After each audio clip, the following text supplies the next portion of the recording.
I'm Shawna Robins, founder and CEO of Third Spark, and today I have the pleasure of having an Authority Magazine interview with Jodi Klaristenfeld, the founder of FLRRiSH, the premier resource for preemie parents and helping families navigate the unexpected journey from hospital to home and the years beyond.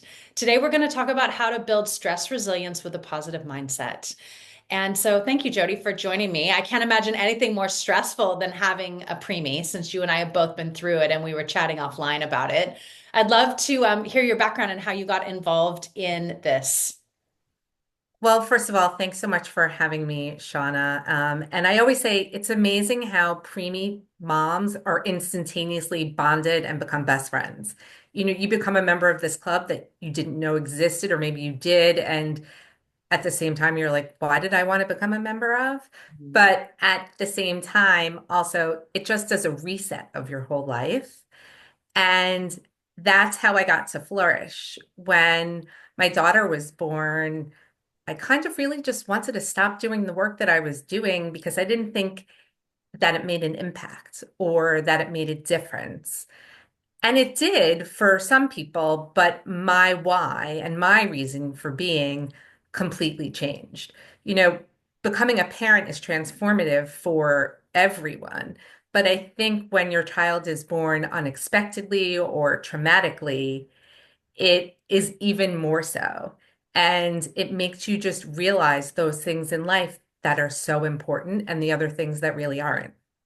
I think that's such an important mindset piece, right? In the process of having a preemie baby and in dealing with the stress that comes along with having a child where, they come early, like you said, you're surprised, you're so worried about their ability to thrive and to live, right? This primal urge as a mother to keep your baby alive is really, really challenging when they're in the NICU. So talk to me a little bit about this kind of living in the moment mindset that you just brought up.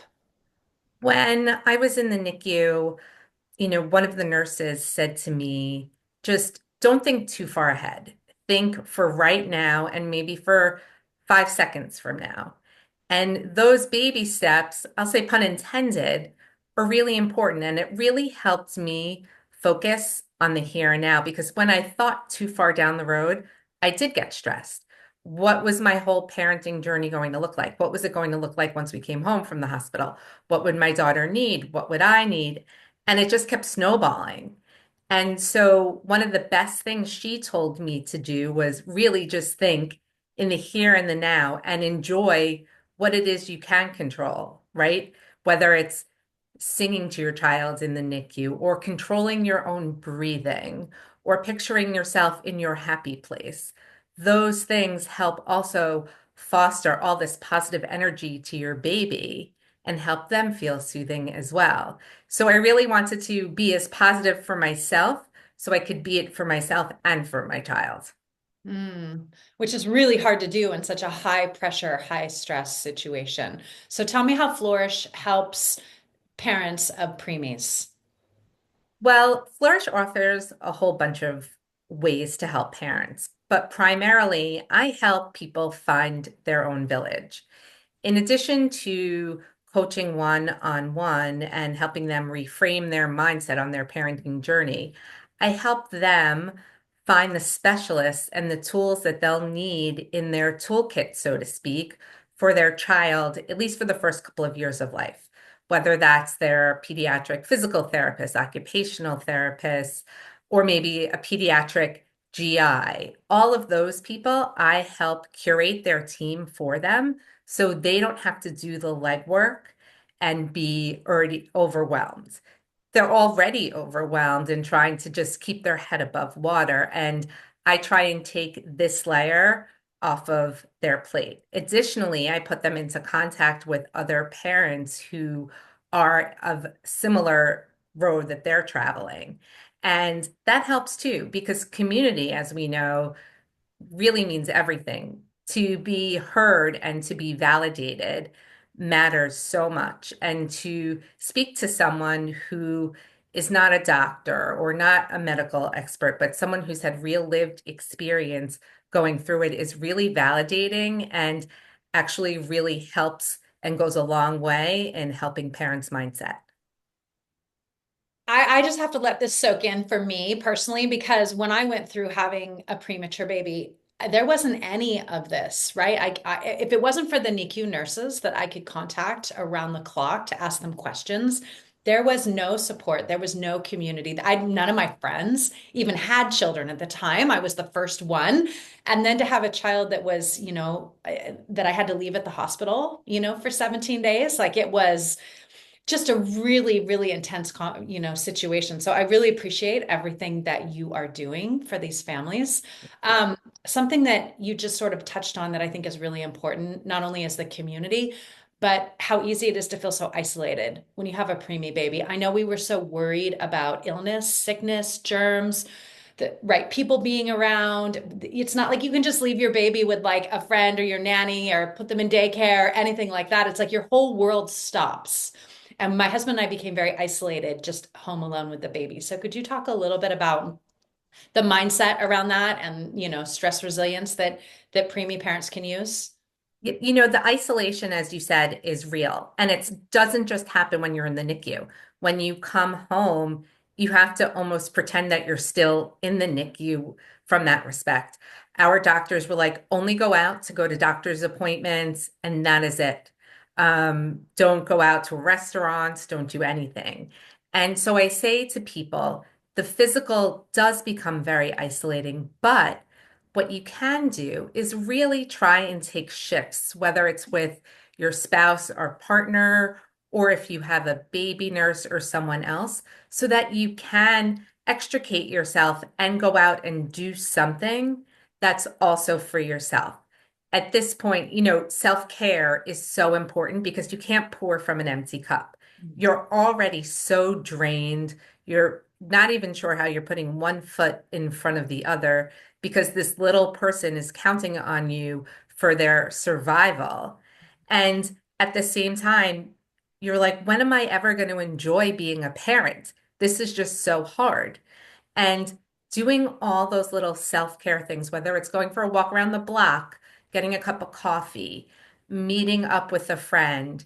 And yes, you're right. If that friend has been with someone who has had a cold or around someone who's sneezing, say to them, listen, I just can't do that. It's not safe.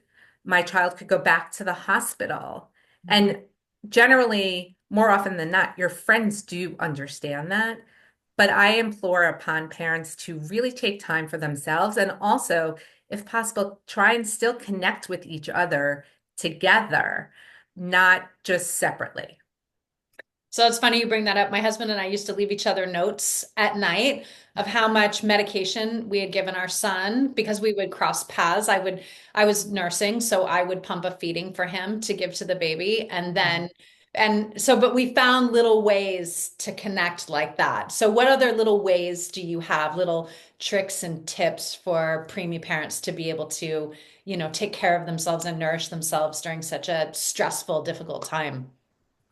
Like I said, aside from going for walks or, getting a cup of coffee with a friend, even make a date night with your husband or your partner. You do have to eat. You need that for survival, sustenance, and also if you're nursing or pumping, you need all those nutrients.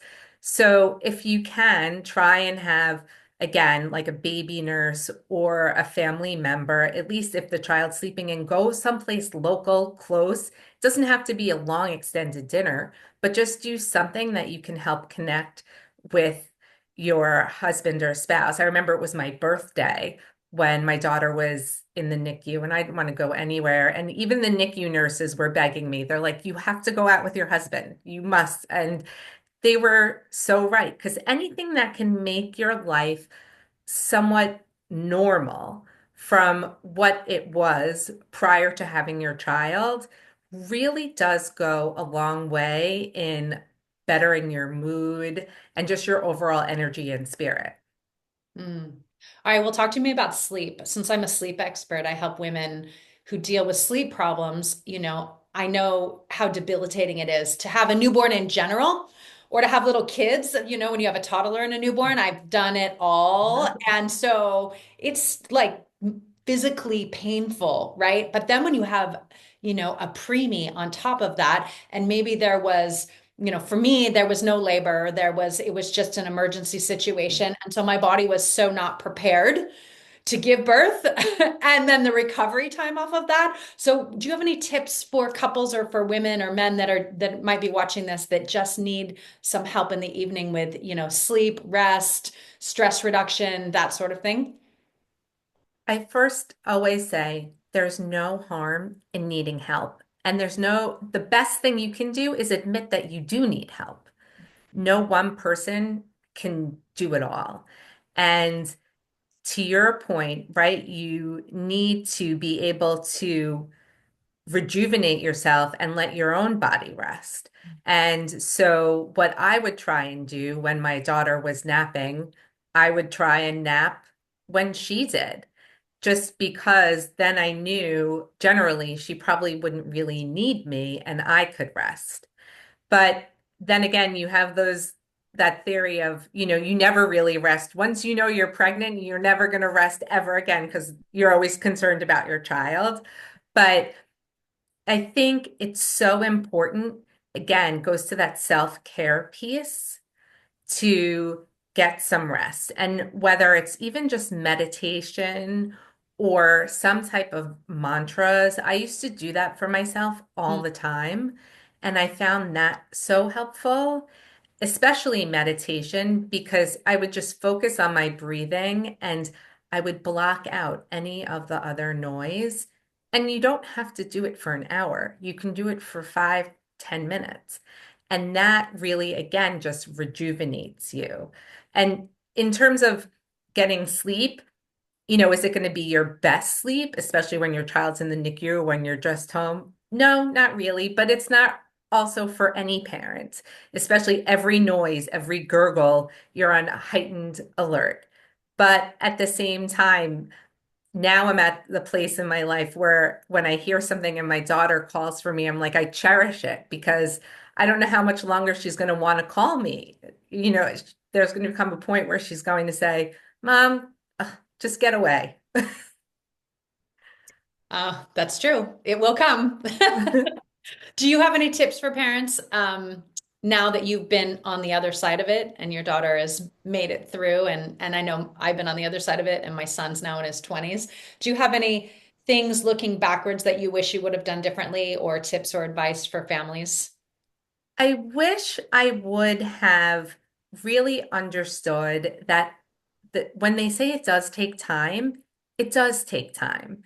We live in a society that is full of instant gratification. We're constantly getting pinged on our phones or our computers, and human growth and development does not work that way. It works on its own time schedule. And even more so, each person is on their own time schedule. So I wish I wasn't so hung up on milestones and when my daughter was going to be rolling over and do I adjust for that? And is she talking yet? I wish that I wasn't so hung up on that. And I tell parents all the time, look at the overall progress. Children are not a box to be checked off. Watch how they're doing. And especially, if a child is born early or you notice that there's some issues, then go and seek help, get that child evaluated, and then you can set them on their way. That's great advice. Thank you. So, how can people connect with you? Where can they find your company, follow you online, everything that you People have? can follow me online at Flourish, FLRRiSH, on Instagram, TikTok, Facebook, all of the social media channels. And also my email is hello@flourish.com and our website is www.flourish.com. Thank you so much for joining me today, Jodi. I really appreciate our chat. And I, from the bottom of my heart, appreciate what you offer to preemie parents and only wish that I had someone like you when I went through that difficult time with our son.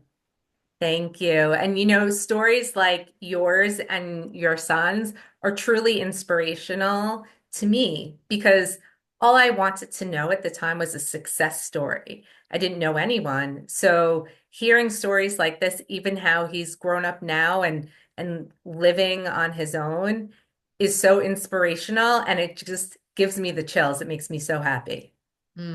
Yeah, me too. I'm very proud of him. And, I'm so proud of what you're doing and the support that you're offering to parents. I think it's just an amazing thing. So thank you so much for meeting with me today. Thank you.